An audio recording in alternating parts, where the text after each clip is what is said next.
Hi, Jackie. I forgot to start the recording. We'll have a record of that of what is typed up in that chat function following the meeting. And I'm already getting some chat.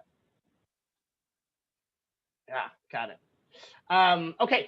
Well, with that, yeah, again, thanks, welcome. And I think we have a lot more information to present today, but hopefully a lot of opportunity for you to comment and discuss the data that you're going to and information you're going to hear about today. And in addition, Jackie has a few different segments of our agenda to respond to some of the requests that we heard last week. So she's going to start with some announcements in just a minute and then talk a little bit more about our project framing. There were a lot of questions about what the goal is and what our desired outcomes are. And I appreciate Jackie and Jenna doing some work pulling information together of that. So hopefully we can all get on the same page and understand where we're headed. And then Tyler Bump from Echo Northwest is going to present information about the housing inventory and analysis, all the data collection and analysis they've been doing over the past few months. And that's where the majority of our agenda will lie and where we will have time for some thorough discussion afterwards. And then we'll leave some time for public comment and move on to next steps. So with that, I am going to hand it over to Jackie to go ahead. I think I don't have a slide for the project announcement, so you can start with that, then we'll move on to the framing. Sounds good. Thank you, Steve. Hey, everybody. Good to see everybody.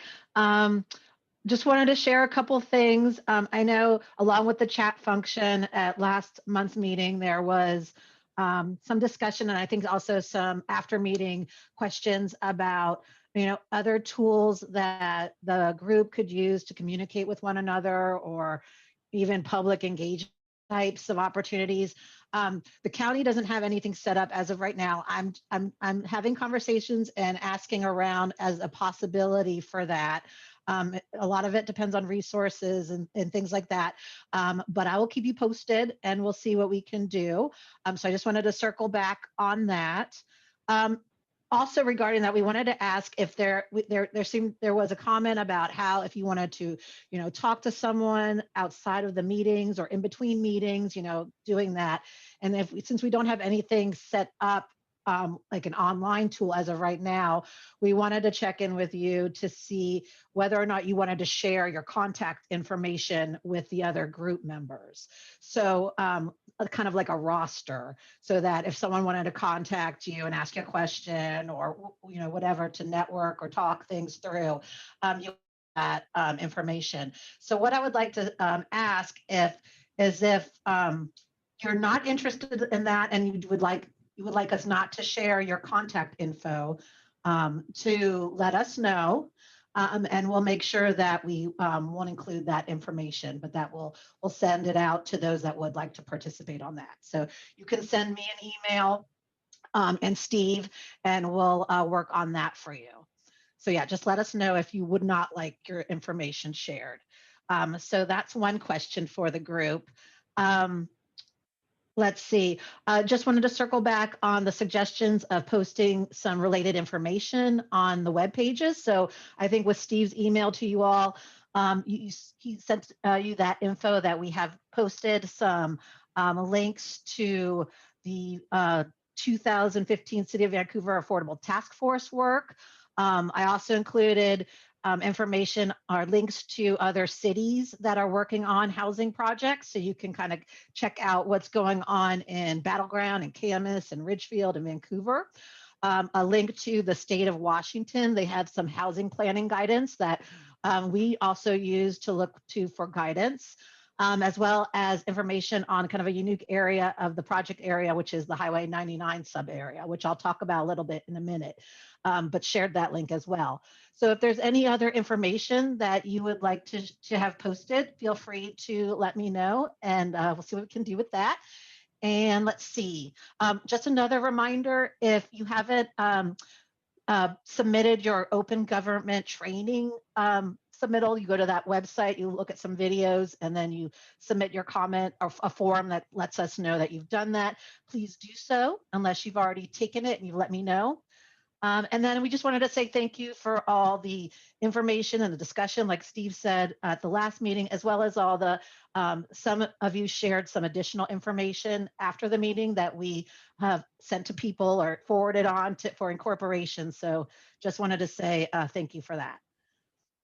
I think that's all I have for announcements. All right, if there's no questions, which I'm not seeing any at the moment, we'll go ahead and move on to the project framing. Thanks, Jackie. Yeah. Okay, so let's see. At the last meeting, I provided some information regarding the overview of the project, the process that we were going to take, the schedule. But today I'd like to get a little bit more specific in providing the group how we framed this project and what we hope to accomplish once the action plan is complete. And you'll see similar information in that handout that we posted on the advisory group meetings page. So the purpose of this project is to identify housing challenges within the unincorporated Vancouver urban growth area and opportunities to encourage development of housing that is affordable to a variety of household incomes through the removal of regulatory barriers and or other strategies. So for example, within the county's policies and regulations, are there barriers in allowing the building of different types of housing, like the ones pictured on this slide, triplexes, fourplexes, courtyard apartments, the types of housing that are affordable to a variety of household income levels? So the goal is to develop implementation-ready, actionable strategies to present to County Council using the information we gathered from the stakeholder interview process last summer, the data and inventory and analysis info you will hear today, the policy and regulatory review of the county's plans and codes that you'll hear more about next month, along with input and discussions with this group as well as with the public. So we know that zoning determines how communities are designed, developed, and built. The housing types that are pictured here can be found in older historic neighborhoods and fit seamlessly among mix of housing types. They also support walkability, local serving retail, and public transportation options. Triplexes and fourplexes, along with small apartment styles like courtyard and walk-up apartments, are currently not allowed in any of the county's single-family zoning districts. Duplexes are allowed in a couple of the single-family zones, but only on corner lots.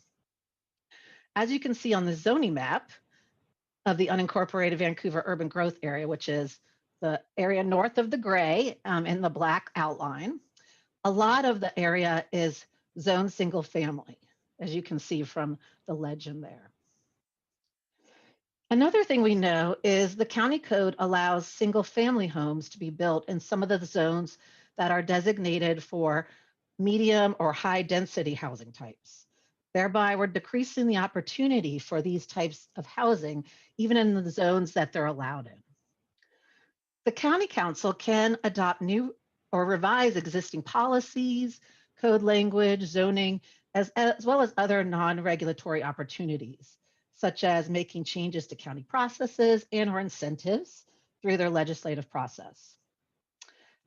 So although some recommendations may require more study and work that can be accomplished during this project's timeline, our goal for the outcome is to take recommendations that can be implemented immediately, such as code and zoning and policy changes, directly through the legislative process. Next slide. So now I'd like to just give a little bit of foundational information about what the county's vision and policies are. Last month, we had a question about what was the vision that the county had for housing. So I wanted to give a little background history here. So in 1993, through an extensive public participation process, the county adopted the Community Framework Plan. This is a 50-year visionary document which provides guidance to our local jurisdictions on regional land use and service issues.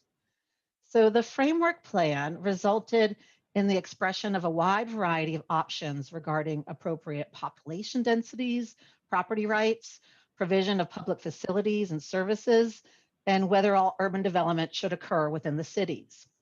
The framework plan and its policies, including policies related to housing, are included in the county's 20-year comprehensive growth management plan.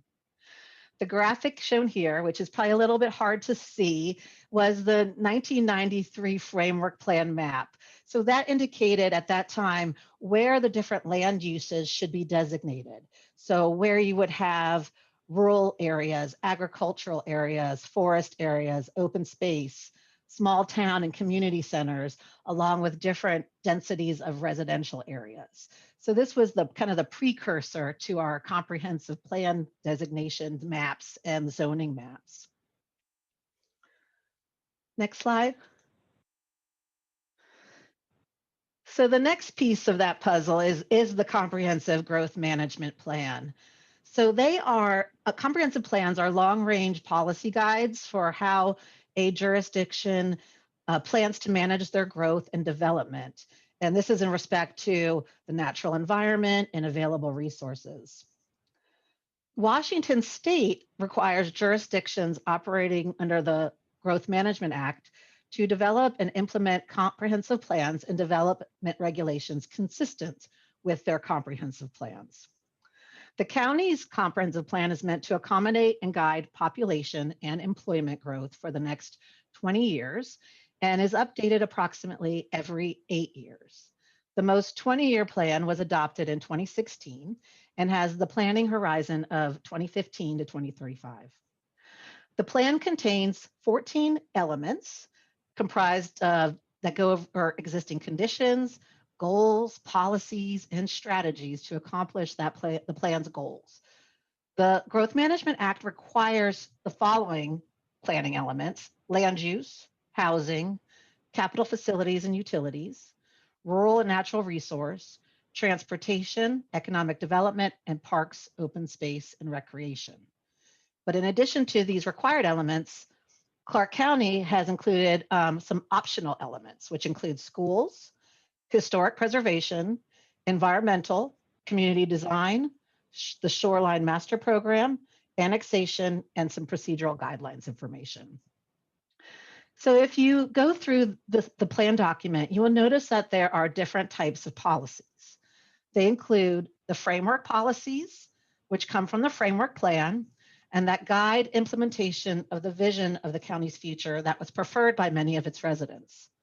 The policies establish a procedure for bridging the gap between the framework plan, which is very general in nature, and the actual 20-year plan policies, which are more specific. The second kind of policy are county-wide planning policies. And these are policies that both the county and all the jurisdictions within the county agree to and each adopt as part of their comprehensive plans. The purpose is to ensure consistency between comprehensive plans of the county and the cities sharing a common border or related regional issues. Another purpose of these is to facilitate the transformation of local governments in the urban growth areas, typically through annexation to or incorporation of a city, so that the urban governmental services are primarily provided by cities and rural and regional services are provided by counties, which is a little bit unique, different to the area that we're studying here. County policies are the third type, and they're specific to the county and a county's jurisdiction, adopted by the county council to guide the development of the unincorporated areas of the county. So there are policies throughout the comprehensive plan that relate to housing in the unincorporated Vancouver urban growth area and can be found in various sections of the plan. They include the community framework plan, the land use element, the housing element, of course, the transportation element, the schools element, and the community design element. Next slide. So the policies related to housing within the comprehensive plan essentially cover these themes that begin with the framework plan and its policies. So diversity of housing types, prices, design, variety of densities, proximity to employment, pedestrian and transit-friendly neighborhood design, the shared responsibility and allow flexibility to support housing affordability, mitigate adverse impacts on housing production and costs from development regulations or fees, mitigate adverse impacts on housing production, costs from development regulation or fees, encourage infill in areas already served by public services and enhances existing community character, encourage and support housing for people with special needs and older adults, both independent and assisted, and coordinate strategies with financial community for consistency with public-private financial mechanisms. Next slide.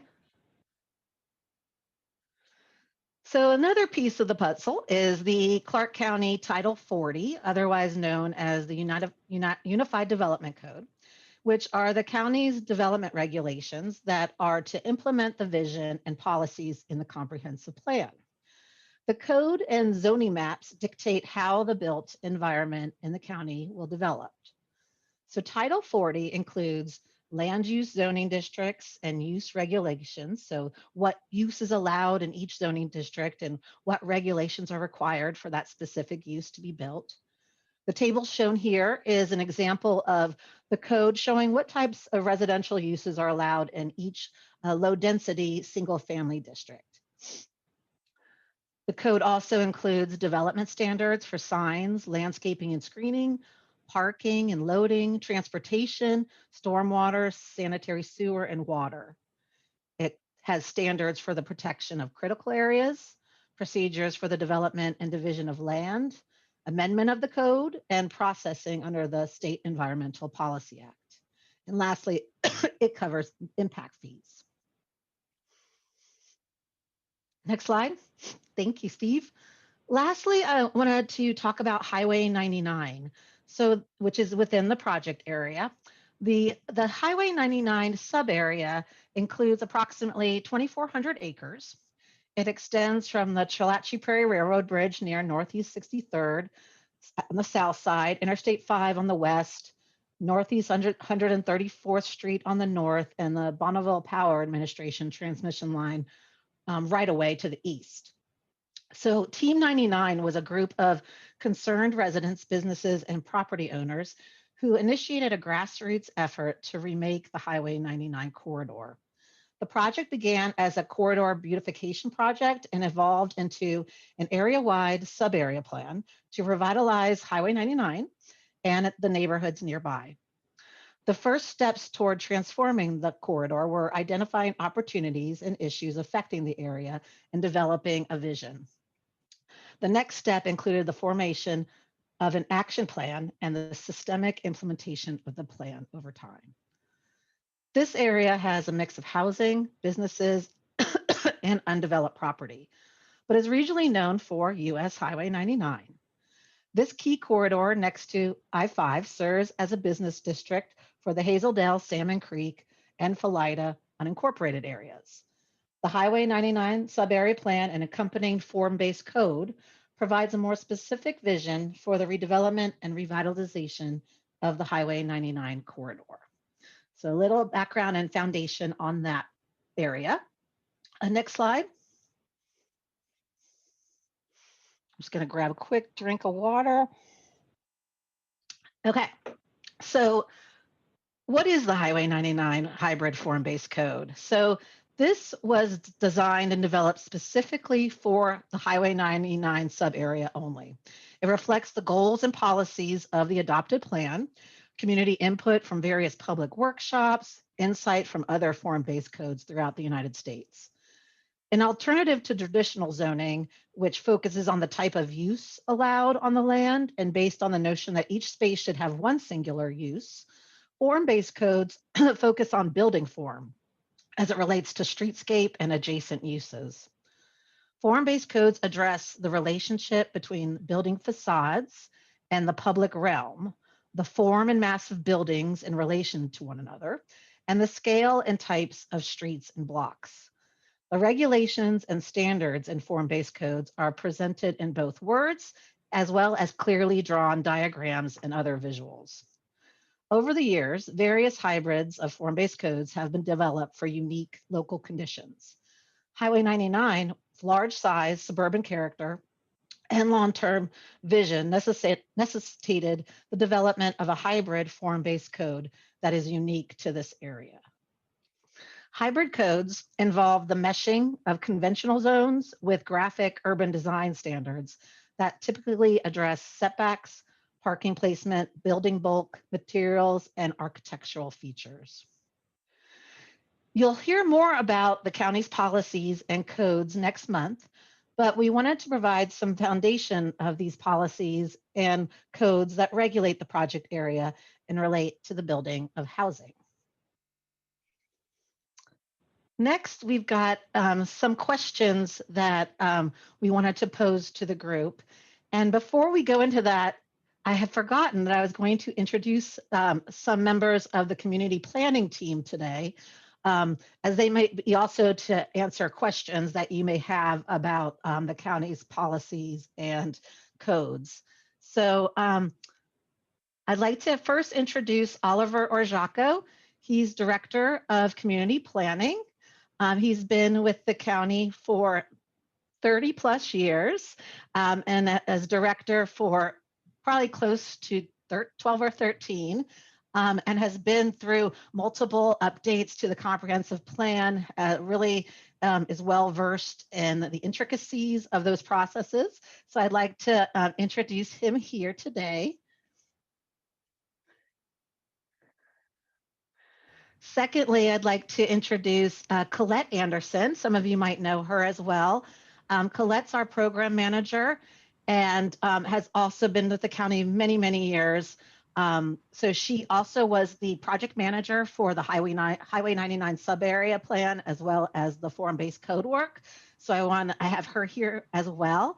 And thirdly, we have Jose Alvarez. He is another planner with community planning, has also been with the county for many, many, many, many, many years.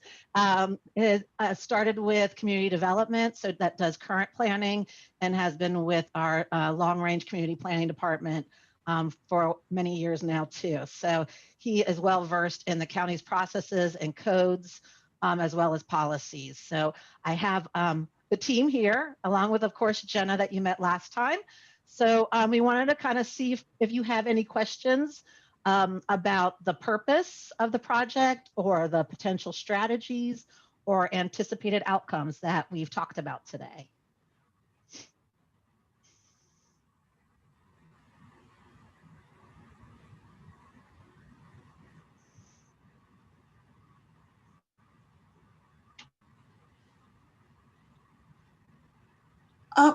This is Martha Meyer. Martha, sorry, it took me a minute to get back on video. Go ahead.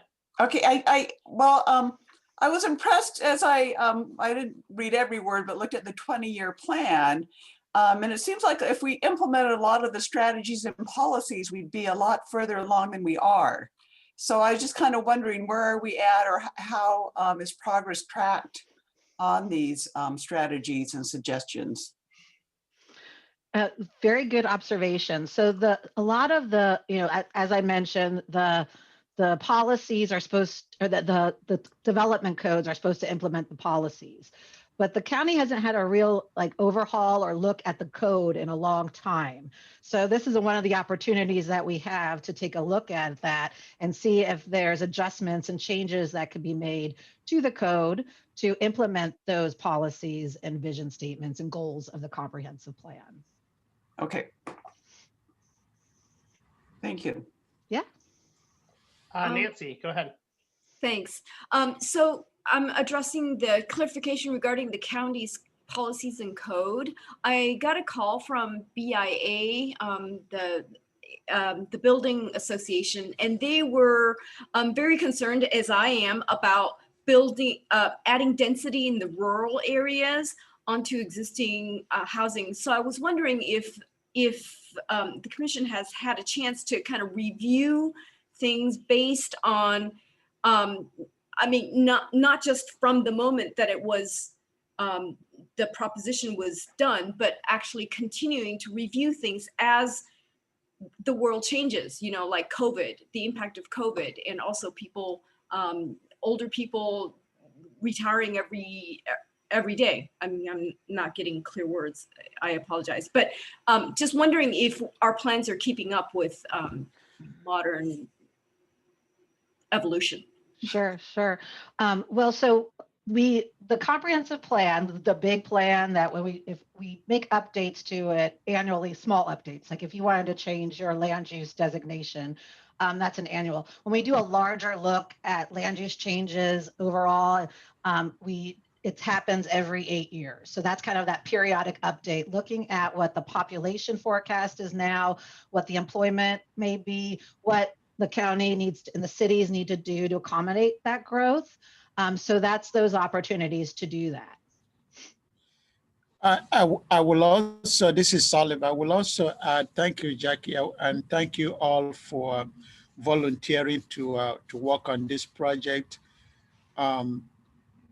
Good question, and Jackie answered it very well. The only thing I will add is that it's too early. We don't know what the impact of the COVID-19 or the pandemic will have on, housing and how we live going forward.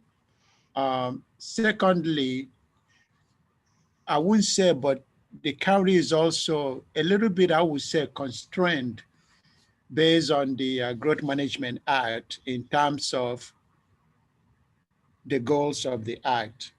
Primarily that we should, when I say will, the counties that are fully planning under the Growth Management Act should plan for more growth to occur in the urban areas where services are.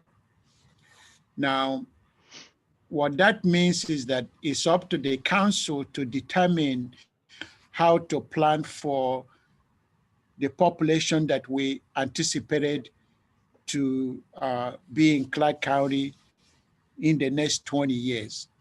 So it's the county role. When I say the county, I mean the council, in coordination with our city partners that determine how we are supposed to plan for that growth. If you were to put more of the growth in the urban area of the cities and the unincorporated areas, you will also have to make a decision on how much of that new growth will you put in the rural area, and do you have the capacity to put more growth in the rural area? And you gotta be able to balance that with the available infrastructure.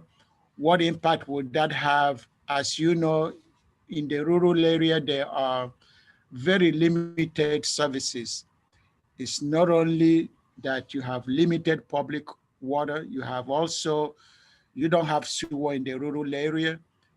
And the road system out in the rural area, you have to be able to put the growth that could be accommodated given the level of service you have in the rural area. So those are some of the issues that has to be balanced as we look at how to plan for the new growth.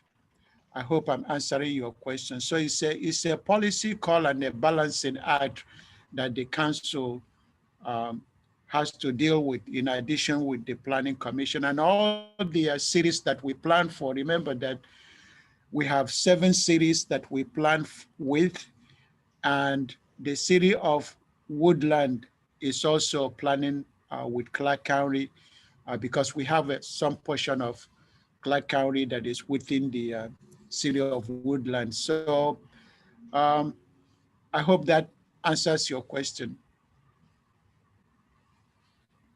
Thank you, Oliver. Yeah, thank you. And Brian's got his hand raised, but before that, we had a comment in the chat room saying, are we meeting the intent of the comprehensive plan, or are we out of compliance? I will say that we are meeting the, I would say that we are. I will also say that the county's adopted plan, each time we go through the periodic review, we are challenged either from different stakeholders I can only say that currently the county comprehensive plan is in compliance with the Growth Management Act. How do we know if we are meeting the goals of the plan? We are required by the state legislature to at least on every 5 years to look back to see how well we are developing and are we meeting some of the policy prescriptions or density prescriptions and some of the assumptions that went into the development of the 20-year plan. How well are we doing? And each time we do that, we have to report that to the state before we do our next plan update. And the reason for that is to make changes or make some adjustment if we are not meeting the goal set by elected officials or agreed to by the cities. Jackie talked about the countywide planning policies and other policies that are in the plan. If we are not meeting any of those, I'll give example, density, we are required to do what is called a reasonable measure. That reasonable measure may mean look at your zoning, look at how you develop it, make some adjustment to bring you up to whatever goal that you set through reasonable measures. It could require rezoning some areas. It could require, in the beginning of this process, we looked at allowing accessory dwelling units. For example, we make some changes to our cottage housing. We provided for cottage housing. We allow for manufactured housing. We allow for tiny homes. Anything that could be done. Jackie talked about duplexes being allowed on corner lots. And in the past, I know Bryant is on this committee, the city of Vancouver allowed in some areas, particularly along the transportation corridors, to allow some of apartment or residential development in their commercial zone.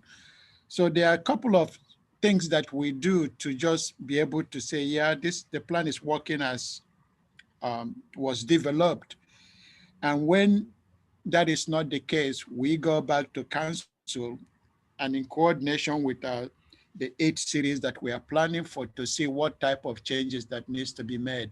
And we do so in an open forum, engage the community to make some changes as we go forward.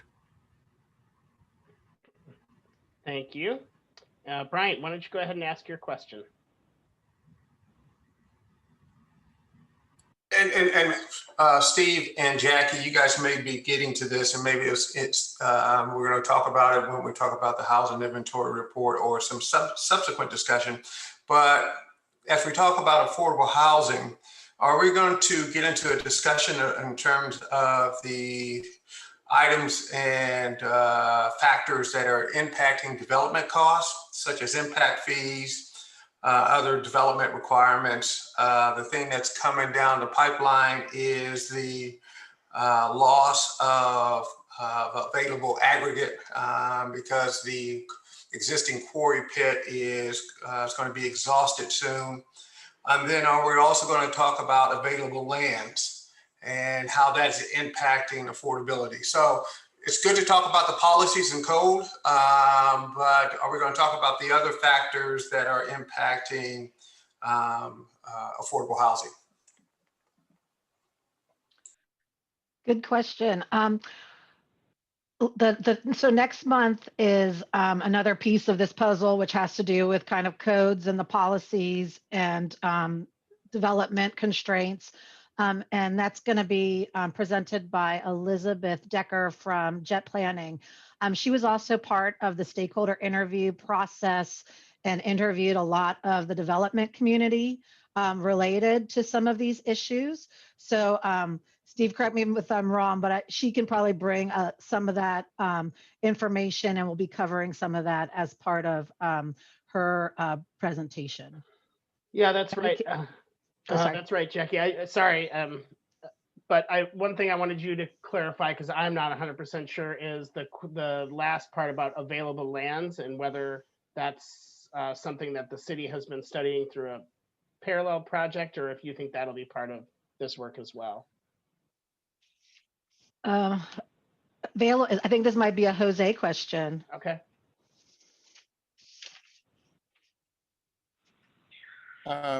So go ahead and I will add if I need to add anything. Okay, so we are in the process of doing our buildable lands update. There are some guidelines the Department of Commerce did an update to, and we had an advisory group that is making some recommendations to our vacant buildable lands model. And we will be having a work session with council next Wednesday to discuss the advisory committee's recommendations. We have to have sort of the report and to Commerce by the end of June of this year. So as we go through that process, if you'd like us to give you an update on what came out of that, be glad to do that. I think that's it. If you have anything else to add, Oliver. No, the only thing I will add is that I don't have any response on the supply and demand of aggregate resource like say rock and other, and what I don't have any answer for you there, because we don't engage in that type of work, and I don't think that this project will engage in that, if any. Secondly, when you look at, housing costs, Brian, you will know there are what I may call hard costs and soft costs. Some of that, your hard costs will be like labor, land, and so forth. Some of your soft costs may be your system development charges, like cost to hook up, infrastructure, and then impact fees, or the cost to go through the permitting process. Those, the council may have some opportunity to adjust if they so choose. But the hard costs, we have no control over that. So the other area we might look at, you will agree that some will say that expanding the urban growth boundary will provide affordable housing. That's one school of thought. The second school of thought is that studies have not shown that that is the case. We have to be able to look at, the demand. This is a very desirable area. And that has some impact on the type of houses that are being built, what the public or what folks are looking for. And I am very surprised, if I may say, that even during this pandemic, that the demand for housing is, those that have looked at it is significant. You will think that that will not be the case, but folks are outbidding each other. The cost of housing here, I saw the data that says the median price is now a little bit over $470, or $475,000. I don't know who can afford that. So when the other issue we have to look at is, what is the median income of those that live here? It's not those that are moving here from California or somewhere else who may sell their home for $1 million, buy a home here for $400,000.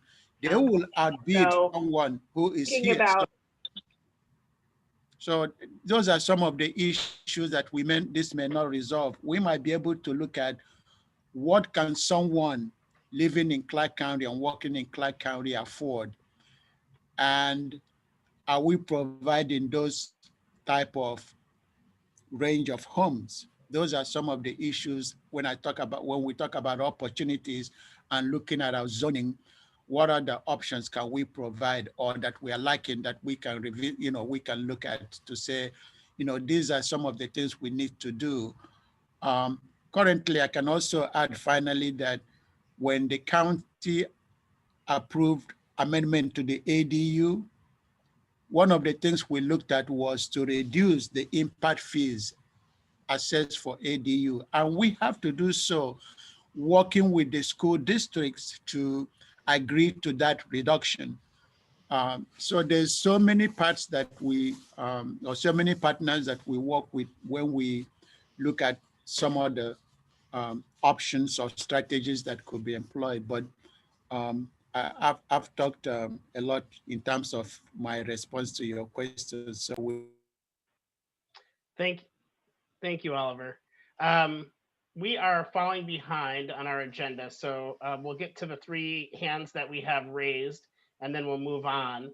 Jackie, I just wanted to note there's a question from Martha in the comment section. Is there a report, 5-year report on the growth management plan that people can take a look at, or a most recent report? We mentioned reporting back to the state on a regular basis.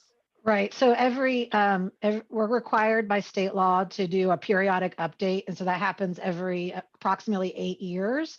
So that's when we kind of do a look at the entire comp plan, all the land use designations, and see what the population is forecasted to be, and then determine what needs to be done. So that's kind of a process that happens in about a 2-year process of looking at what that. What was your motivation? So that's when we have the public get involved. We don't have a report that comes out. We just update the plan. It's a big public involvement process that goes through that. Thank you, Jackie. Eric? Yeah, thanks, Jackie. Oliver, Jose, I think you started answering these questions, but I'm wondering, is there an ideal density that we're seeking, or that the county is seeking, and that is it complementary to what the cities are?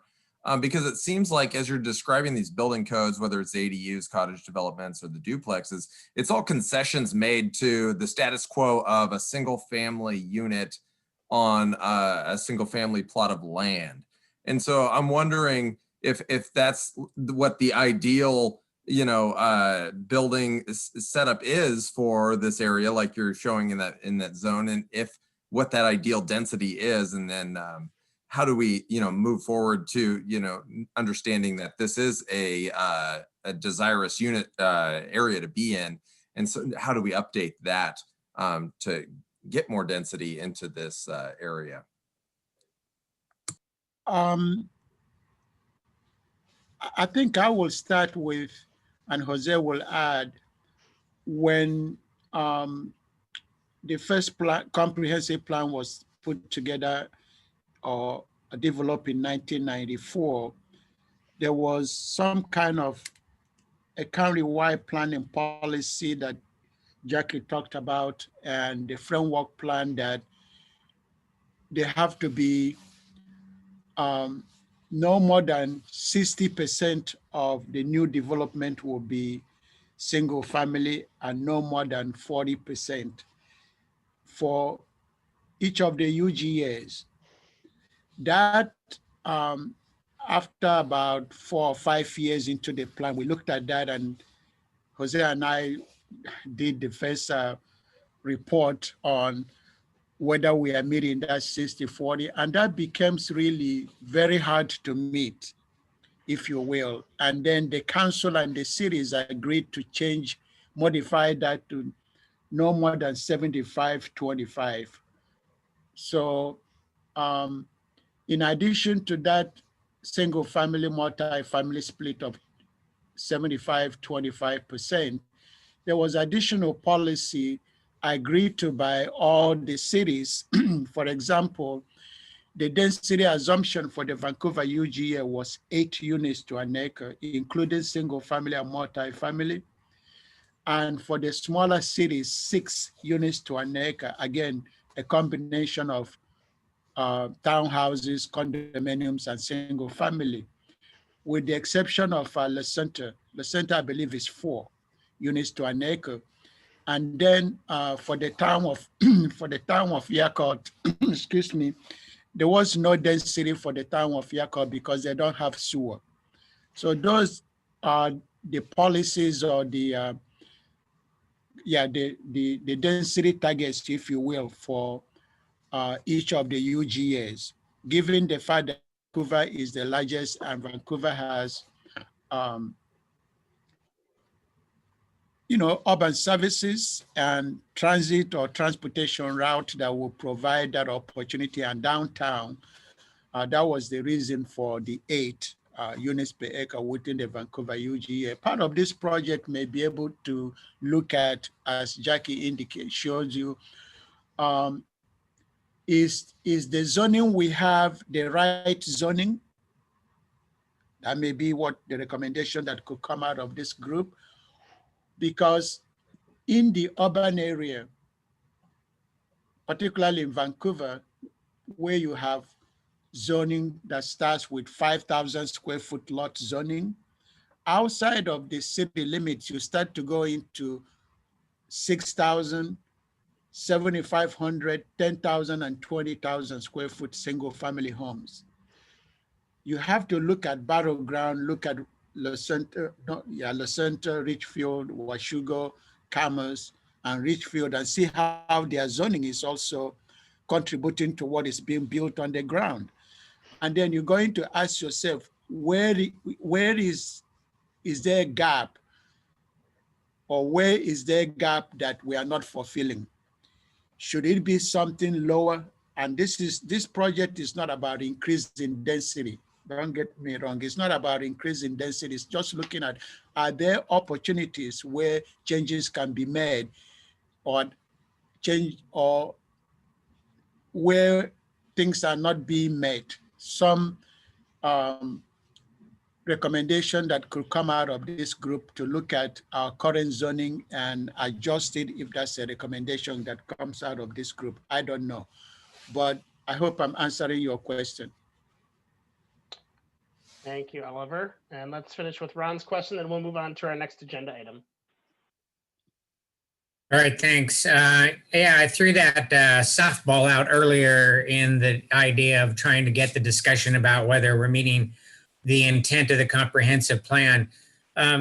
So the comprehensive plan based on the Growth Management Act is really trying to manage density against sprawl and to create a community that is not only livable, but desirable. What we have to think about here isn't the idea of whether we're meeting those themes that Jackie had on the slide. I would say we're probably meeting all of those themes based on what we have in written code. The concept about whether we're capable of mitigating, which is an action verb.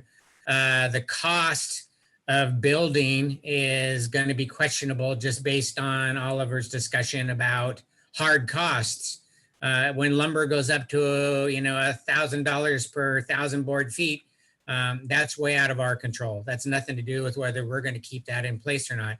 But I think for this group, part of the discussion has to say, really, for constituency that's in the county, are we meeting the intent of being able to shelter the people and have them be in a place where they can afford to be in Clark County? And if density is part of that package that helps us get there, then I think that has to be part of the mix. We could suspend every cost that the county does in the form of regulation, and it won't change one bit based on market-driven demand. So I think we really have to be able to look at the idea of how do we incentivize and how do we create a market-driven opportunity for people that want to invest in sheltering complexes that help with the thought process of getting ourselves in a situation of saying that we are able to genuinely commit to the people that are in the county and finding a way for them to have not only help with livable wage, but the idea of affordable housing within that livable wage. So we're not going to be touching the $500,000 houses. We're not going to be touching the $400,000 houses. We would never be able to do enough to change that. We have to be really, I believe, positive about the idea of what the goal of this group should be. And to me, I think it really needs to be in the concept of saying, we've put proactive items in place in the form of policy that helps with the problem that we're having with the lack of affordable housing in the form of sheltering. Thanks, that's it. Thank you very much. Well put, and a nice way to wrap up this conversation. So thank you everyone for your thoughts. Now I would like to introduce Tyler Bump with Echo Northwest, and he is going to present the work that Echo Northwest did and the findings from the housing inventory and analysis work. Tyler? Yeah, thanks, Steve, and good afternoon, everyone. My name is Tyler Bump. I'm a project director at Echo Northwest. And Ron, pretty surprised that you're tracking industrial commodities and know that lumber hit $1,000 per 1,000 board feet in the last week. That's a record. So lumber prices are going up, kind of a random stat there. Quick update on what we're doing today. So we're going to provide an overview on a lot of the work that we've been doing under the housing inventory and analysis. Task 3 here, we're going to look at existing demographics, employment trends, the composition of existing housing and pricing trends, both for rental and ownership units throughout Clark County and the unincorporated Vancouver UGA, and then look at the future need. So Steve, if you could move on to the next slide, please. So this work is part of the larger housing option study action plan, and the purpose is to provide sort of coherent analysis and really a baseline understanding so that there's a common baseline of housing supply, demand, needs, and preferences throughout the study area, and to provide some context for evaluating potential actions, recommendations, and strategies as part of the study and the housing action plan. Next slide, please, Steve. So a quick note on the geography. Again, we're looking at the orange area here, the unincorporated Vancouver UGA, and in some cases comparing the data to the incorporated Vancouver UGA geography, and as well as Clark County, depending on data availability and our ability to compare it for different data points there. Next slide, please, Steve. So the first question, the existing demographics, who lives here today? I'm going to go through some of our key charts from what is our existing conditions sort of inventory, the task 3 inventory. I'm going to put these charts up so that folks can look through them, but really just talk about the high points to provide at least a high level overview for folks that want to dig deeper into this report when it comes out. So, some of these specific data points I've included in this presentation because I know folks on the advisory group are interested in them as well. So I wanted to make sure that we're responding to some of the comments and the questions that we've gotten so far. So the first thing that we're looking at here is the shared population by race and ethnicity, and that the unincorporated Vancouver UGA tracks pretty much exactly or very close to where the racial and ethnic demographics are for Clark County as a whole. About 79% identifying as white, and then distributed throughout other racial and ethnic categories from there, with Hispanic, Latino of any race at about 9% as the second largest racial and ethnic identified group using the census data. Next slide, please. So a little piece on age. Over half of the population in the study area is 40 years or older, similar to Clark County as a whole. So again, tracking pretty closely with Clark County across all these age categories. About a quarter of the population is between 20 and 39 years old, and about 14% of the population is over 65 years of age. Next slide, please. I'm going to move through these pretty quick. I've got about 40 slides and a bunch of interesting information, so I'm going to pause at different points and we can ask questions in between as well. One of the things that we really wanted to look at is the comparison of household sizes to occupied housing units, and this gives us a good sense of what is the housing stock by number of bedrooms and what is the household size And in aggregate, how are those things matched up for the Vancouver UGA? So what we're seeing here is that the majority of housing units are in the 3-bedroom and 4-bedroom housing type, with the majority of households being at 2-person households. So you've got a lot of 2-person households, a lot of 3-bedroom, 4-bedroom units, and then 1-person households, is the second largest category, and then 3 and 4. So a lot of 2-person households. I should say here on this note that 73% of households in the Vancouver UGA are married households, either with or without children. So a large share of families or married households that sort of impacts us in different ways, but generally smaller family households across the Vancouver UGA. Next slide, please, Steve. So we wanted to start to dig into the details on household income levels. And so this looks at the unincorporated Vancouver UGA, the orange bars, Clark County in the light blue, and then the 3-county Portland region in the dark blue. And a couple areas where the unincorporated Vancouver UGA starts to pop out a little bit more than the comparison geographies are in the $75,000 to about $150,000 household income category. And really this is the 80% to 130% AMI or so, which we'll talk about what AMI is in a little bit. But these are sort of middle income households on the upper end of workforce housing in terms of affordability. But a lot of folks in the Vancouver UGA in this sort of middle income range, which is a reflection of the market and the housing availability and the pricing for housing within the Vancouver UGA compared to Clark County in the region. Next slide, please. So this is where we start to break down household income distribution by AMI. And so the largest share of households, about 47%, at or above 120% AMI. We'll get a little bit detail later on in the presentation about what that means. But this 50 to 80% AMI category is the second largest household cohort here in terms of income. But a lot of distribution, fewer households than Clark County in the lowest income category in 0 to 30.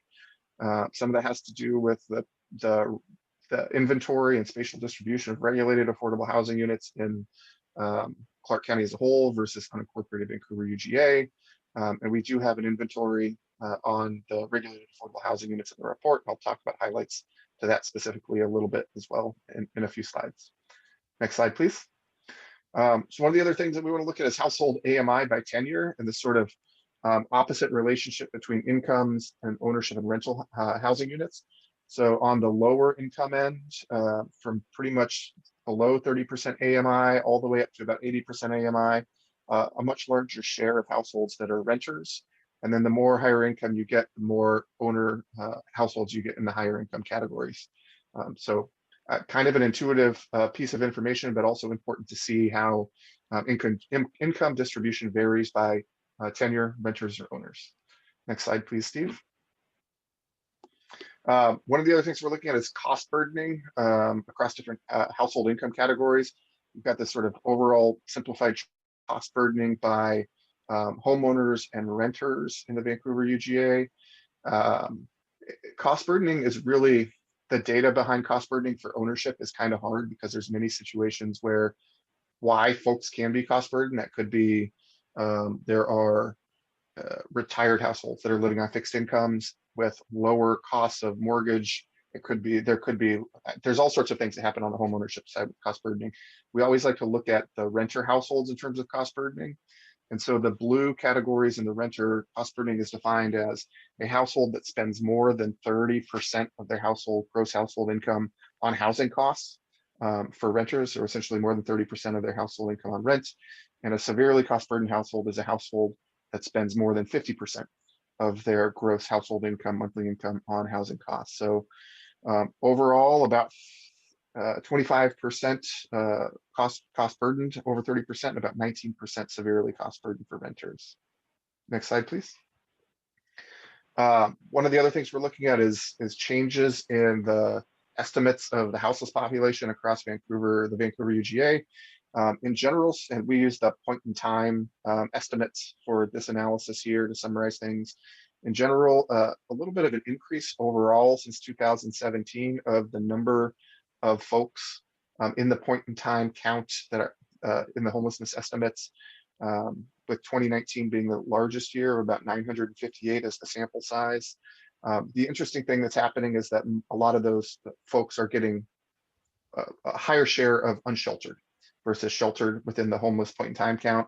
And that's really a function of demand and the availability of shelter has increased homelessness as homelessness increases over time.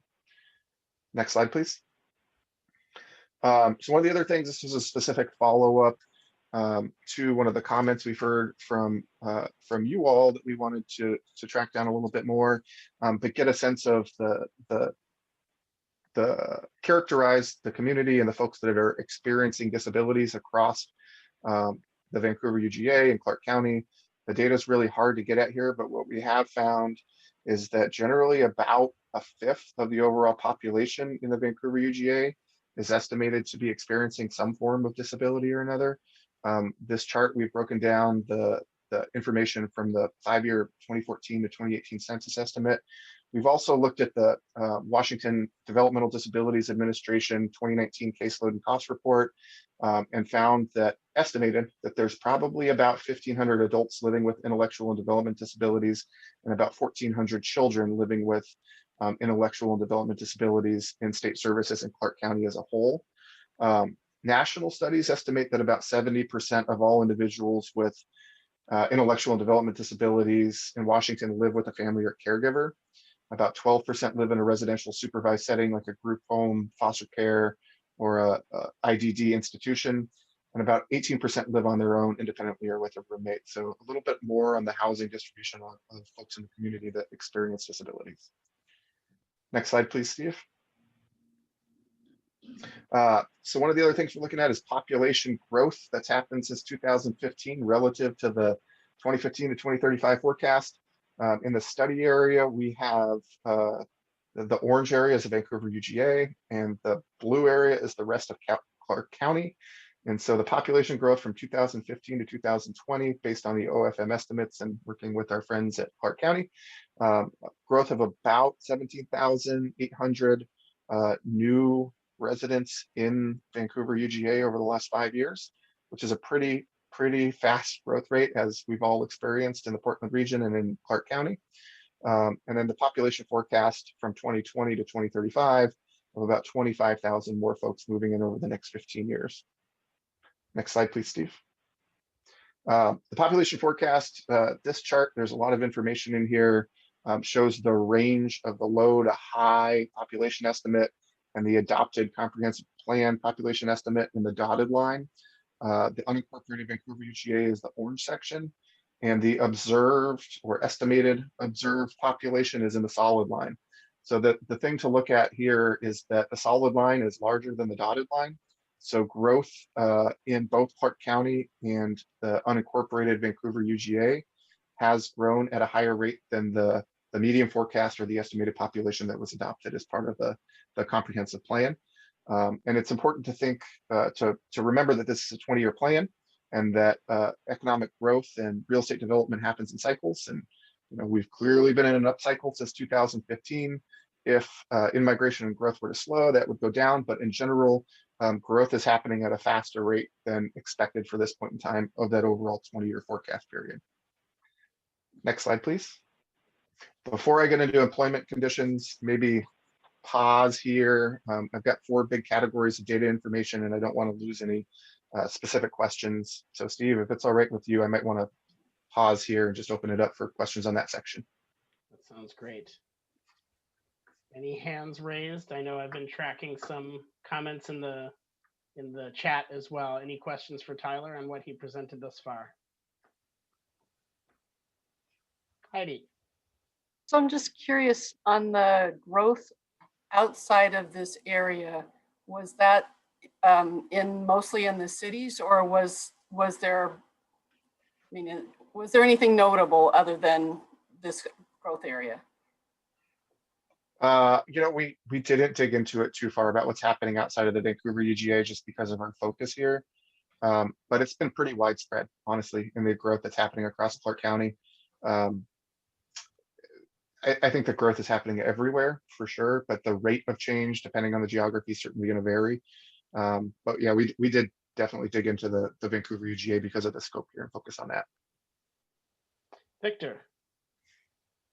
Yeah, I was just curious if you could tell where folks are coming from, like if it's from Oregon or Seattle, if that was a possibility.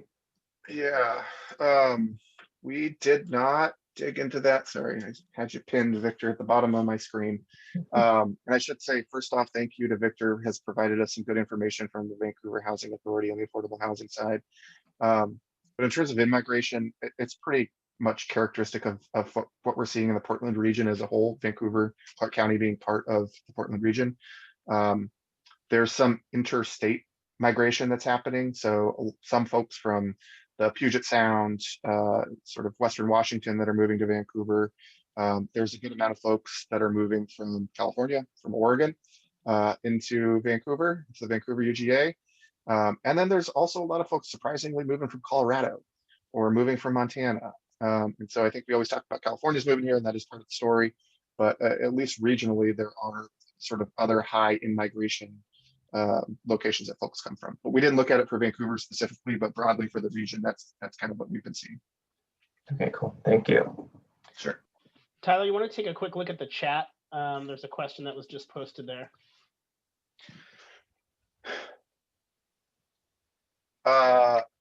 Information data about the economic and housing changes of residents. I'll sort of follow up with Oliver and say it's a little too soon to come to official conclusions about what's been happening, although it's been a year. It seems like a long time. It also seems like a very short time. The data is really just now starting to become available for 2020, so it's a little hard to tell. The housing market overall, I think, has fared better than folks anticipated at the beginning of the pandemic. I think there was a lot of fear about the impact of the housing market, and the housing market, especially on the ownership side, has remained pretty strong throughout the region. And so I think that's the best information that we have now, is that the housing market remains strong. I mean, any broker builder will tell you that demand is strong, and that the builders throughout the region are trying to do what they can to meet demand at this point in time. Thanks, Tyler. And just so everyone knows, for now and going forward, it's hard for me to see everyone's screen. So there is a little raise hand function that you should see at the bottom of your screen. Sometimes, I don't know, sometimes it moves around, but if you can't find that raise hand function, let me know, and I'll revisit that. But it just helps me because it brings your cell up to the top of the screen so I can see you. All right. With that, Tyler, I think you can go ahead and continue. All right, let's keep moving. So the next section is on employment and employment changes. So this is really sort of consistent with the housing needs analysis methodology that many other cities in Washington are doing with the Housing Action Plan and HB 1923. But looking at one of the things that we want to look at is employment changes over time within the study area. And employment has grown. This is one of these data points where, the recession had such a big impact on the housing and job market that we like to look back to at least 2008 for employment to see where we're at now relative to 2008, which we would call the last peak. So we've looked back, and there's about 6,000 new jobs that have been added in the Vancouver UGA since 2008. And that's a larger recovery since the bottom of the recession in the Vancouver UGA in terms of employment in 2012.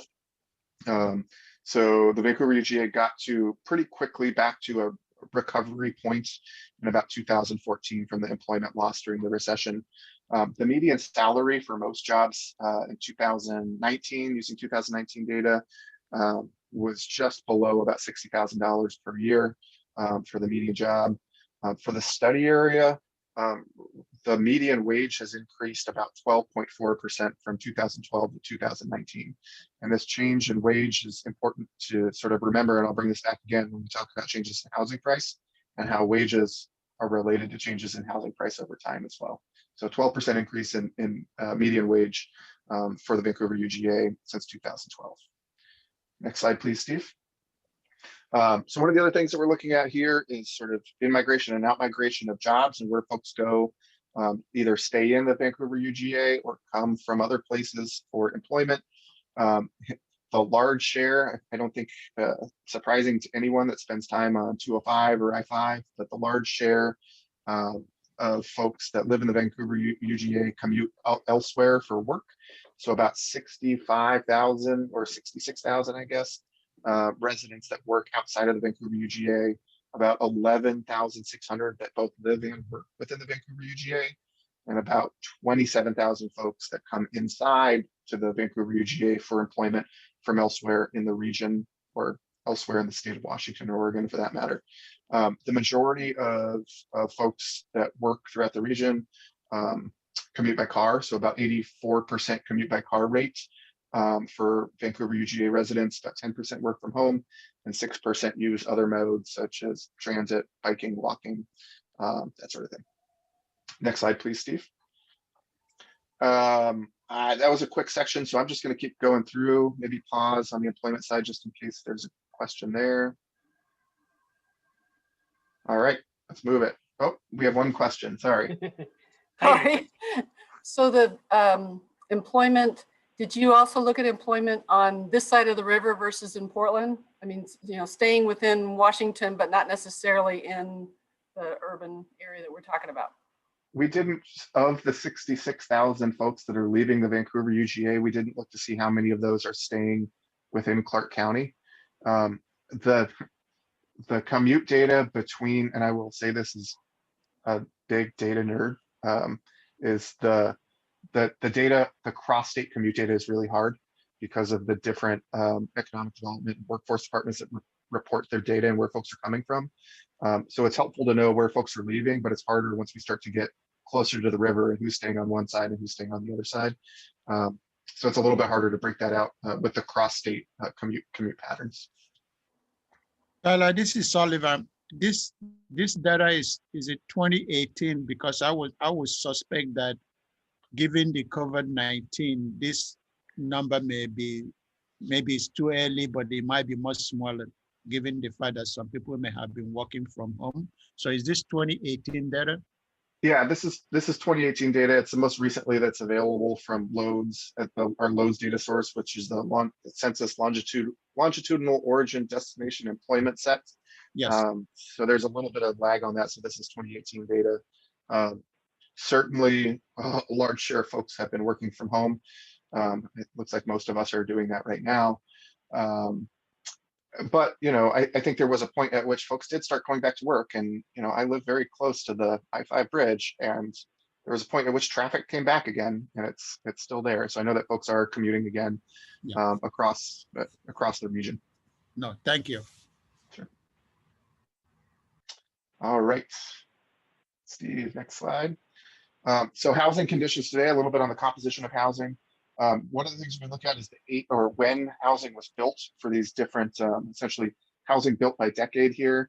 And just given the way that growth has happened in the Vancouver UGA in Clark County, the majority of housing has been built since 1990. So most of the housing in the Vancouver UGA, the largest share was built from 1990 to 2000, 1990 to 1999, and then 2000 to 2010 or 2010 to 2020, essentially the end of 2020 for the data there. So most of the housing is pretty new in the Vancouver UGA as a sort of newer expanding residential population area.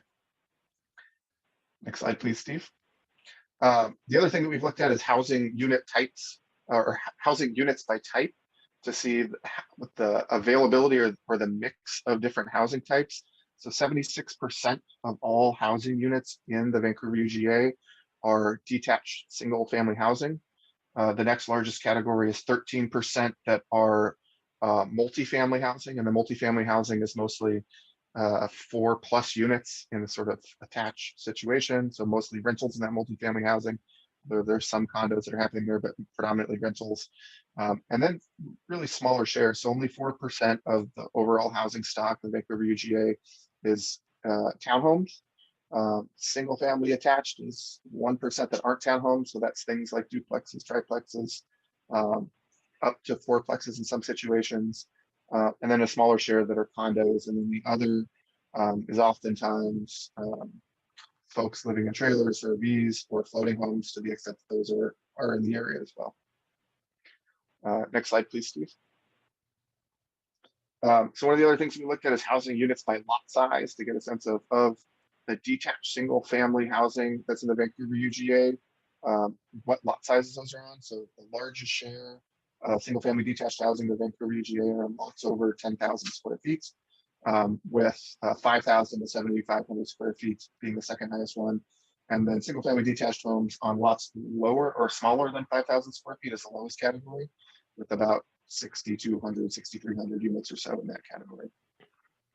Next slide, please. Tyler, there's a question about what's the difference between a townhome and multifamily?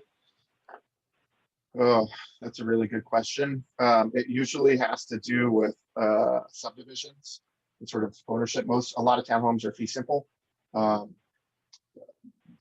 Townhomes themselves are sort of considered, they can be lower than 4 units. They can be up to 20, 40, 50 units in a subdivision for townhomes.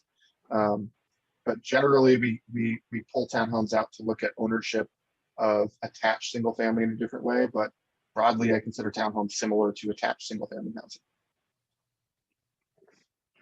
housing. So one of the other things we looked at here is single family housing units by square footage. So trying to get a sense of the size of houses that exist in the Vancouver UGA. We looked at number of bedrooms, and we know that the vast majority of housing is 3, or the most of the housing in those categories is 3 or 4 bedroom units. So what is the size, building size of single family detached housing? How does that compare to Clark County? So the unincorporated Vancouver UGA has slightly higher rates of larger buildings. So when the orange bar is bigger than the blue in those categories, that means the unincorporated Vancouver UGA has a larger share of housing in that category.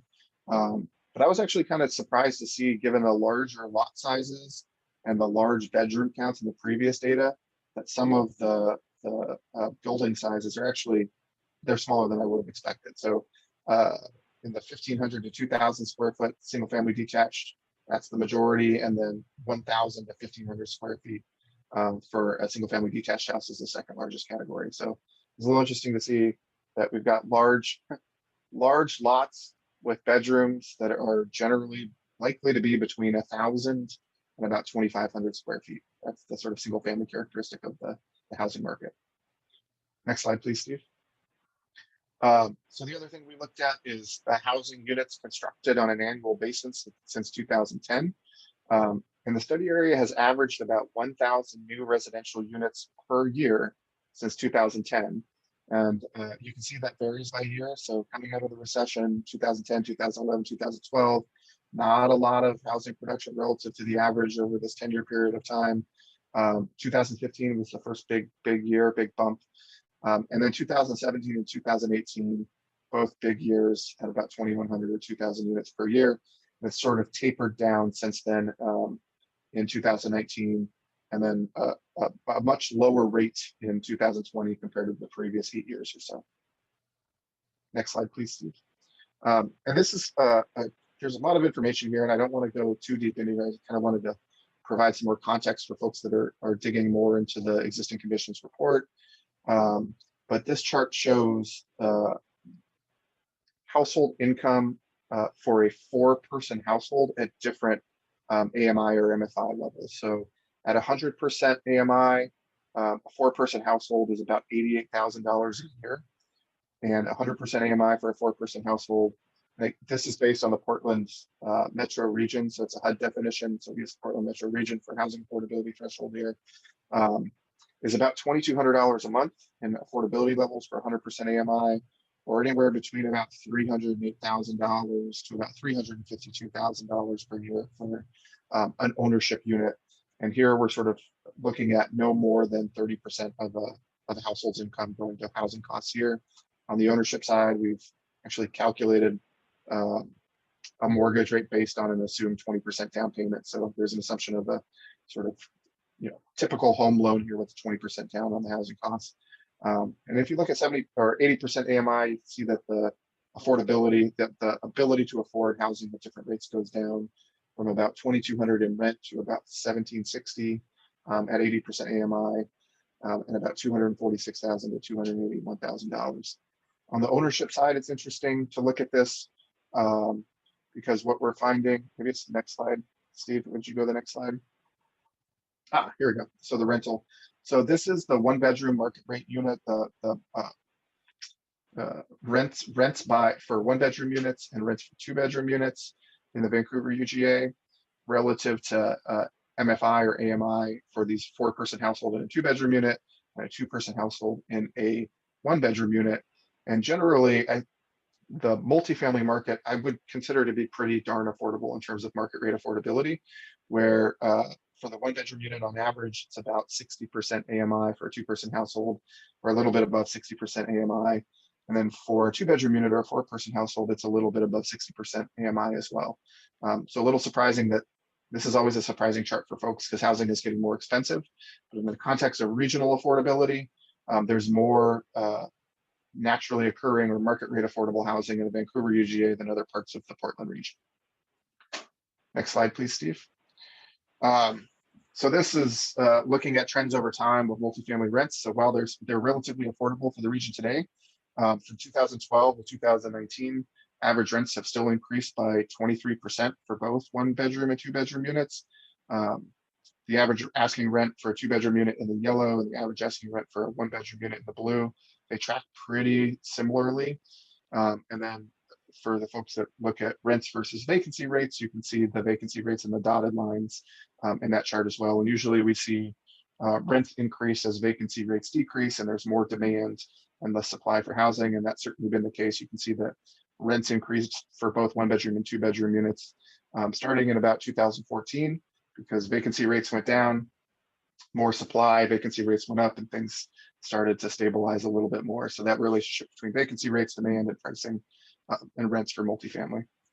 Next slide, please, Steve. So this is kind of the shocker here looking at this. We're looking at median home sales prices per lot square foot. So given the data that we have available, the assessor's data to be able to isolate the Vancouver UGA and not just Clark County as a whole, we're looking at sales price per lot square foot as a proxy for housing price. And from 2012 to 2019, the single family sales price per lot square foot increased by 95%. So a pretty big increase from 2012. Again, 2012 was sort of the bottom of the recession before the regional economy and the economy in Clark County started coming back up out of that sort of deep hole after the recession that started in 2008 or so. But big increases in housing prices since 2012. Next slide, please. Single family residence is currently for sale by price. So if you think back to the housing affordability for 100% AMI, 4-person household at about $385,000, there's not a lot of current available single family residences for sale as of December 2020 at 100% or below AMI. So most housing that was for sale in the Vancouver UGA at that point in December 2020 when we pulled this information was at 120% AMI and above. So this means that most ownership options in the Vancouver UGA are out of reach for anybody that makes under 120% AMI. Next slide, please. So a little bit of comparison between, this is the wages, pulling in the wages story. So from 2012 to 2019, wages have increased 12%, while rents have increased 23%. And the average home sales price per lot square foot, the proxy we're using for home price, has increased 95%. So increases in wages not keeping pace with the increase in cost of housing. Next slide, please, Steve. This is a quick summary table of the regulated affordable housing units in the Vancouver UGA versus Clark County. So a total of about 1,500 regulated affordable housing units in the Vancouver UGA, and then about 5,800 in Clark County as a whole. And again, Victor, thank you for additional information from the Vancouver Housing Authority here.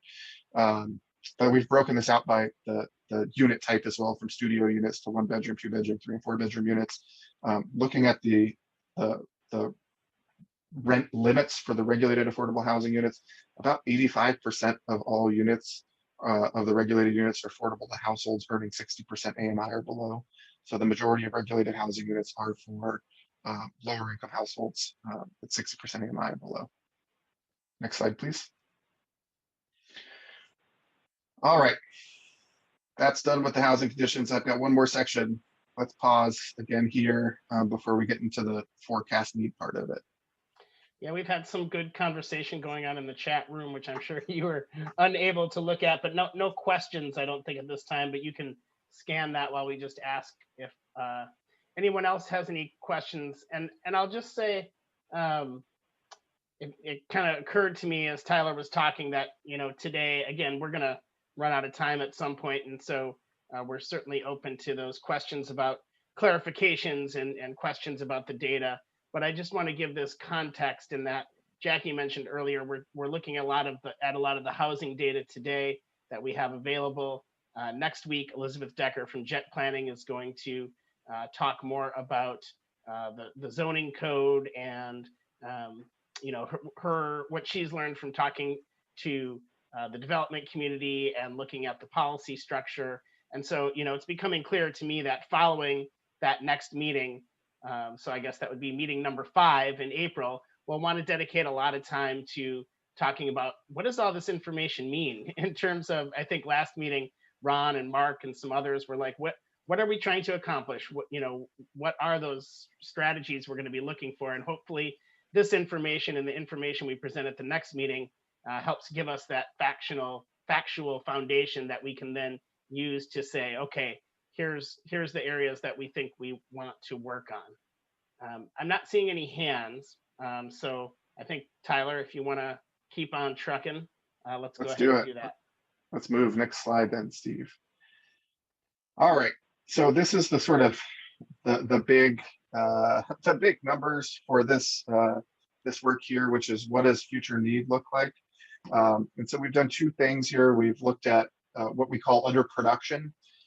So the amount of housing units needed to satisfy the amount of household growth that's happened over the last 10 years. And so I'll sort of break that apart and say, we look at household growth and we look at new housing units and try to figure out how those are matched up and if they're matched up. And in this situation for the Vancouver UGA, there's been more households that have moved to the area than housing units built. And so in order to account for that, we want to make sure that we're accounting for underproduction when we look at future housing need, because if we don't, we're always working from a place of deficit, we're not really starting from a place of meeting what the current need is. There's some assumptions that we make based on national best practices and trends that we look at for underproduction. So as I mentioned, we look at this ratio of housing units to household growth. It was a little bit under 1, so less than 1 housing unit created for every household that's increased in the Vancouver UGA. We look at the countywide ratio of housing units produced to household growth as a comparison here. And so I think it was 1.06 new housing units built for every household that came to the county for this rate of underproduction. So that's the underproduction component. Then for the future need, we take the population forecast that we looked at before for the Vancouver UGA from 2020 to 2035, assign the average household size to that, and then apply another ratio, knowing that there's vacancies, knowing that there's second homes, knowing that there's some sort of funkiness around the edges of the housing market to come up with a forecast for a future housing need.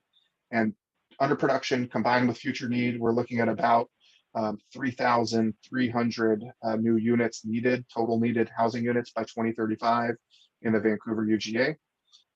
This works out to about 885 units per year on a basis through 2035 to meet this population projection and housing need over that period of time. Next slide, please, Steve. So the next thing that we do is take the household income distribution that we looked at today and sort of forecast that forward and say, of the future housing need, 13,300 housing units that we need, what does that mean in terms of household incomes and housing affordability? So the largest share of housing needed is above 120% AMI, so the sort of market rate component. But then quite a bit happening in the 50 to 80% AMI, 80 to 100%, 100 to 120%, and then also in the low income and very low income categories and below 30 and 30 to 50% AMI. So starting to think about the policies and programs to be able to target housing needs at different income levels, household income levels, and what that means in terms of total overall housing needs, given that there's different demands for different income segments. And that is it. I can't believe I made it through all those slides in about 35 minutes. Questions, discussion? I think we're at discussion phase for this then, Steve. Oh, Yeah, Heidi's go got a ahead. question. Heidi, yep. So how do you, so if you look at that last slide, it shows that the largest need is for single family homes in the future. And what's that percentage versus the whole thing compared to the percentage of single family homes now? So if we've got 75% single family homes now, we need 25% something else, but then this growth shows a need for, I don't know what 6,200 is out of the total. Is there, Yeah. you know, what's that difference that we need to accommodate those numbers? That's a great question. I think, you know, first off, I want to clarify that what we're showing here in the 6,200 is by income level. We're not, the policy discussion is really about what does that mean for land use and development allowances? And do we assume that every household in the 6,200 needs a single family detached house? I think it's part of the policy question. And how many of those folks are going to be homeowners overall too? And given the trends in aging population, what does that mean for this into the future? You know, overall, what we want to do is we want to make sure that there's enough housing built at these different income categories. If we don't create enough housing for these 120% AMI households, the higher income households, they're going to put pressure on the lower income households and start to create additional cost burdening and price folks out of the market within the Vancouver UGA. So it really is about thinking about the housing need by these income categories and making sure that there's enough market capacity and land use allowances for the preference and the type of housing at all of these categories, mostly on the market rate side, and then think about programming and support and sort of incentives for some of the lower income household needs as well. So it's mostly about household income, and I think the policy discussion with this group and with the county staff is like, okay, where do we think we want to go in terms of policy? And how does that align with the comp plan? What does that mean for a housing element? And what are the next steps for the county here? All right, I'm going to go to Carol next. John, I see you raising your hand as well, and then Ron. Go ahead, Carol. Yes, thank you. With that, if we average 885 units per year between now and 2035, is that taking into consideration multifamily housing or only single detached? That's a great question. It's all housing, sort of regardless of type. So it's just, you know, we need 885 units, and we need to think about housing that's available to folks that prefer rental housing, to folks that need rental housing at different income levels, to housing options for folks that are households that are looking for ownership housing. So it's all housing types overall. I think, you know, back to the policy question. It's a policy choice. Okay, and with that being said, is this for the unincorporated area, or is this for all of Clark County? This is for the unincorporated Vancouver UGA specifically. Okay, thank you. Thanks, Carol. John Blom, go ahead. Thanks, Steve. Tyler, thank you. That was a lot of great information. Really appreciated all that you brought to us. As I'm looking at this last slide, I have a little bit of concern that it could be a little misleading, and that it could indicate by one reading that we need to focus on that highest bar there, that 6,200. So I think it'd be interesting to or at least compare or think about how much of the naturally occurring housing supply that is coming online that we have in the pipeline already is going to be fitting that need compared to all those other bars that, while they're smaller individually, are going to add up to be much higher than that 6,200. So I think, I mean, my sense from the real estate market is that most housing is going to be affordable to, that's in the under construction or in the process, is affordable at that point. So what are the strategies to make sure that we are providing housing for, you know, particularly those next three brackets that are almost 6,000 by themselves, where those are individuals who could afford market rent or could afford to purchase at market rate if the right type of housing was available. So just more of a comment, I guess, than a question, but looking at that, there's a lot of houses, a lot of need for housing in those smaller bars that I think is a much more difficult policy question than fitting that 120% or greater AMI. Yeah, thanks, John. That's a good comment and a great point. I think the thing that I always try to emphasize is that the lower you go down on the household income category, the harder it is to make this housing actually get built within the incentives and the programs and the funding that most communities have. And I think that when I've talked about in other housing action plans, we've been doing this. I mean, we really think about how to, from a land use policy, support non-subsidized housing, mostly at the 80% and above category, and then how to optimize financial resources and programmatic funding for regulated housing at 80% and below. I don't want to get too far out in front of where you all are in this process, but that's sort of the context that we are talking about income need and sort of how to think about things from a land use versus programmatic funding perspective. That's a great point. Thank you both. I see your hand, Brian. Let's go Ron, and then Brian, and then Mark.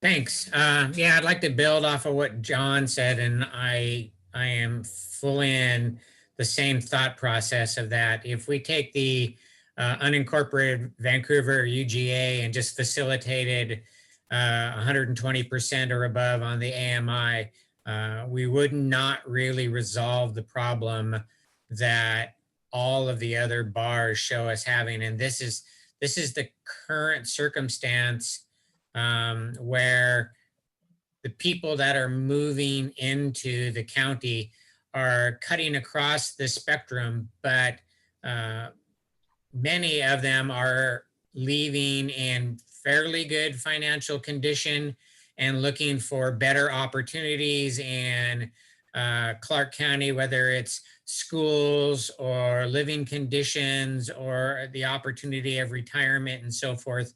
And what I think this group really needs to focus around is to how to provide affordable housing and in some cases sheltering for people that are really limited on their household incomes.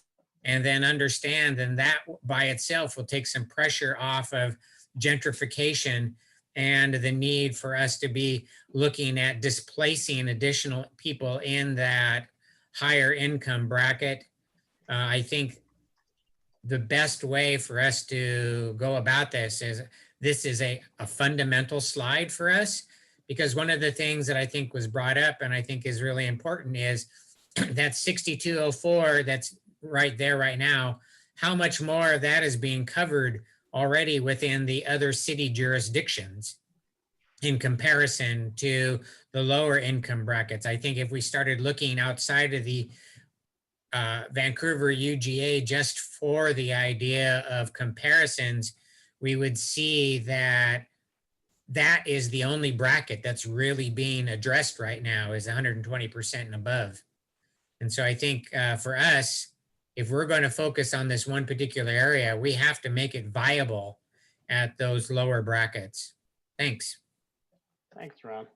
Brian Snodgrass. Thank you. Yeah, I'm not finding my digital hand raise. Thank you, Tyler. This is great data. I'm still getting my head around it. Just a couple of questions. One was I was actually pleasantly surprised to see that, was it 13% of the units in the study area are multifamily? Does that include senior housing, or is that just market rate apartments? Or that includes senior housing if it's in a multifamily building. That's right. So it's about the building type, not about the program of the housing. Okay. Do you have a sense of how much of it, ballpark? I mean, how much of that is market versus senior or affordable? Regulated affordable, I should say. I don't off the top of my head. I think okay. We pulled senior housing from the Washington Housing Finance Commission data. So I think that data point is in the report. I don't have it in front of me right now. And I don't know how much. I think we could do it for the senior housing. I don't know if we could do it for the affordable housing because I don't know. We'd have to look and see how to reconcile those. Yeah.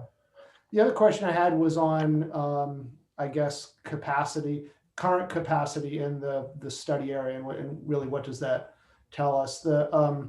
So it looks like on the memo at the bottom of page 4, there's a little over 20,000 units of capacity at this time estimated to remain in the study area. Is that, I assume that's current zoning, current vacant lands model?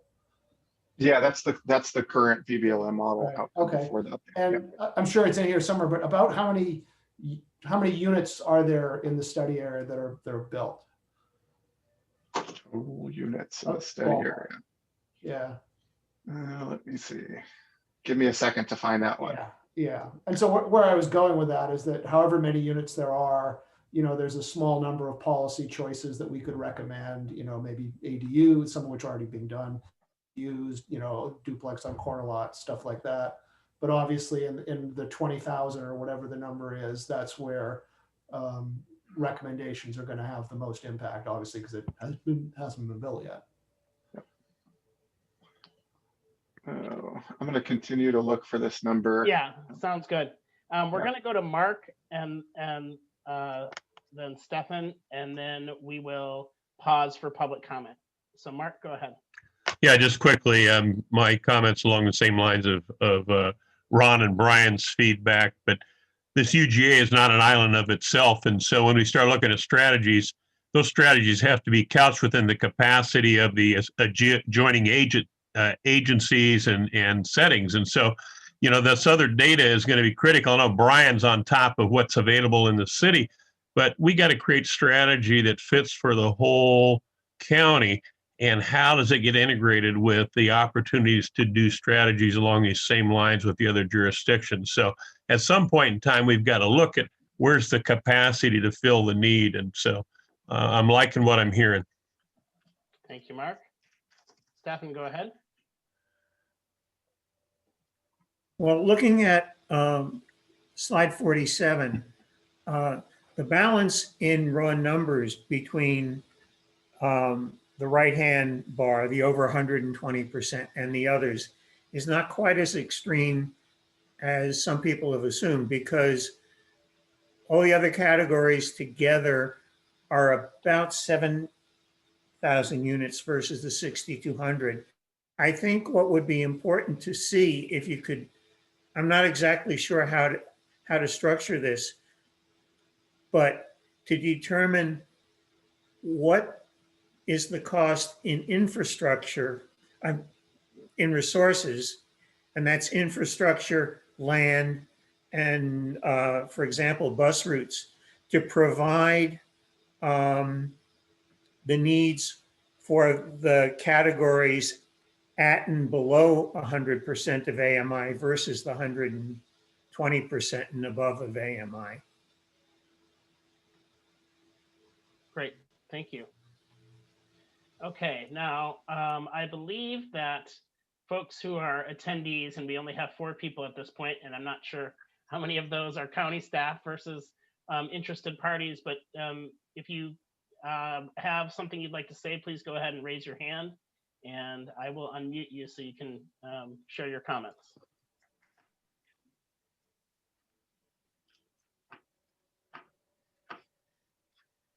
And Oliver, you have something you want to share? Not so much share, but maybe a question for Tyler, because very good presentation. I was looking at a slide that shows maybe in 2020 or in 2019, indicating significant amount of construction in the 10,000 square foot lots. And then the chart that you showed on housing size, how that correlates with that information. I wasn't quite clear on that. Does it mean that houses that are being built are built on 10,000 square foot lots? If that's the case, are they building much smaller home on between 1,200 to 1,900, or is it, I wasn't tracking on that. So maybe we can take a hard look at that information. And maybe because this is looking at the unincorporated Vancouver UGA, maybe the zoning out there only allows for 10,000 square foot lots. I don't know, on average. Yeah, so that's a great question, Oliver. We have a lot of more detailed information on urban and rural lots and comp plan designations and lot sizes that's in the report. So, or in the next updated version of the report as we're making edits to it. So that's one of the things that we're adding in here. In the next version, I do want to sort of clarify that on the lot size, that's not 2020 lots built in 2020. That's the number of lots with single family structures as 2020 data year. So it's the source of the data and not that happened in 2020. So I think that what we want to do, I think that the data is there to sort of in the report to be like,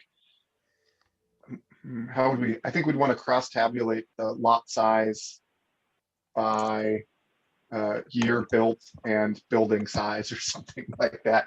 I think the data's there, but I'm not sure that we've combined all that in the report. So something for us to follow up on as a team to get some more information. Okay, thank you, because I could see some correlation to housing size to cost, depending on whether it is, you're building at $100, 105 per square footage, so I could see some correlation there. So, because thank you for. Yep. And then one quick follow-up, Brian. As of 2020, the study area has 60,093 dwelling units in the overall housing stock is the number. Okay. Thanks for finding that, Tyler. Yeah, thank you. Someone asked if the PowerPoint is available. It's not posted yet, but we can make that available. If not later today, then tomorrow morning. I wanted to just encourage folks who haven't spoken at last meeting or this meeting to go ahead and share some questions or comments if you have any. Want to make sure we're providing everyone an opportunity to talk. Phil, I think you had your hand up earlier, but maybe lowered it. Maybe we answered your question.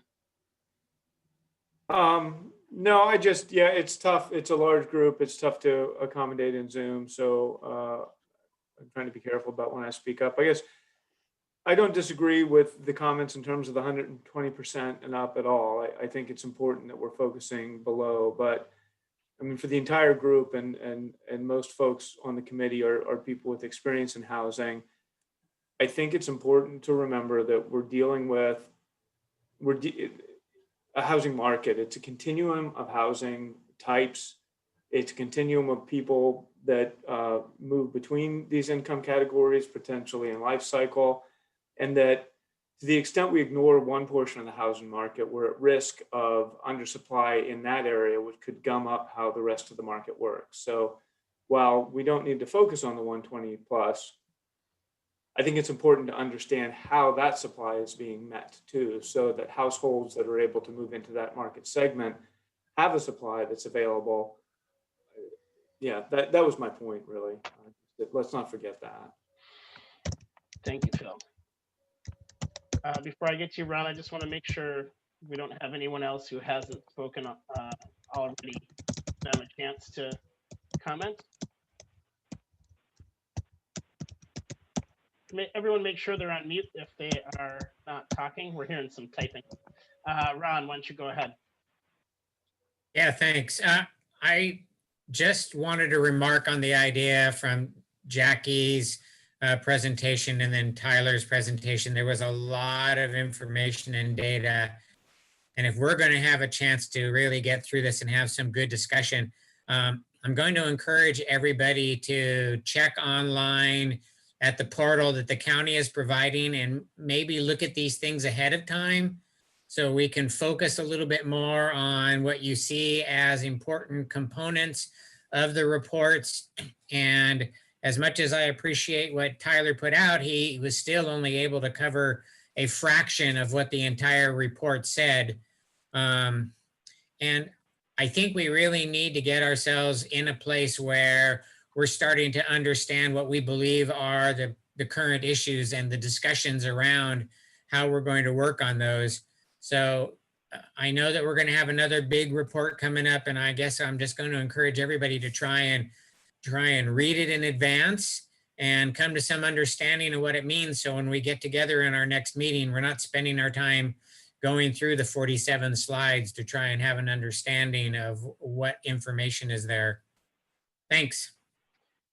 Thank you, Ron. And again, I'll just stress that there is a lot of information last meeting, this meeting, and the next meeting. So I haven't talked to Jackie about this yet, but I think it's clear that at our April meeting, we'll come back with, what we've heard from you all, some of the key points we've heard from all the reports from the data, and we can have that more in-depth conversation about what the information is telling us and where, what direction we need to go. But thanks, Ron. I appreciate encouraging folks to check out the materials when they become available. It's 4:54. We have 5 minutes left. I have a quick slide on next steps, but want to make sure that, are there any other questions for Tyler or comments that you want to share today? Okay. Thank you very much, Tyler. Really appreciate your presentation. Oops. So in terms of upcoming meetings, our next meeting is scheduled for March 23rd, Tuesday, March 23rd, same time. Again, Elizabeth Decker from Jet Planning will be reviewing housing policies, zoning, and regulatory review. So we've got the piece that Tyler presented today, and then we'll have the piece from Elizabeth. And then it looks like our next meeting number 4, on April 27th, is where we'll have that conversation that I mentioned, that deeper conversation about what all this information is telling us. And I think in April as well, or I don't remember the exact timing, but because we haven't scheduled them yet, but we'll also be conducting briefings with Planning Commission and County Council as this project moves forward. I think we have a series of briefings scheduled. So we'll start scheduling those and keep you apprised of what those dates are. Jackie, before we adjourn, is there anything that you'd like to say? No, just thank you all for being here and for digesting all of this. And you might come up with questions after today. Please don't hesitate to send them our way. We'll do our best to get them answered for you and share it with the group so everyone has that information. Otherwise, we'll see you guys next month. Thanks, everyone. Have a great evening.